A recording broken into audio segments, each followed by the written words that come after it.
వచ్చింది. ఇప్పుడు ఏనుగు ముఖంతో ఉన్న పిల్లవాడు గజాసుర సంహారం చేశాడు.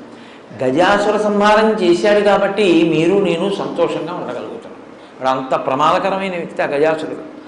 కాబట్టి సుముఖ, మంచి ముఖం ఉన్నవాడు అంటే ఏమిటి దాని అర్థం? ఆయన ఆ ముఖాన్ని లోకం కోసం ఉంచుకుని గజాసుర సంహారం చేసి మిమ్మల్ని నన్ను రక్షించినటువంటి వాడు. కాబట్టి అసలు ఆ ముఖం ఉంచుకోవడమే మన కొరకు తప్ప, లేకపోతే అసలు ఆయన ముఖం అది కానీ కాదు. మనందరిలాగే ఆయన నరముఖంతో చాలా అందంగా కూర్చుని ఉండేవాడు. ఆయన ఏనుగు ముఖం పెట్టుకున్నాడు అంటే మన కోసం తన తల తీయించుకుని ఏనుగు తలకాయని పెట్టుకున్నవాడు. లోకం కోసం ఇంత గొప్ప పరిశ్రమ చేసిన వాడి ముఖం కన్నా సుముఖం ఇంకేముంటుంది? కాబట్టి సుముఖ కాదు. సుముఖ అన్న మాటకు అర్థం ఏమిటంటే అందంగా ఉన్న ముఖం సుముఖం కాదు. ఏ ముఖము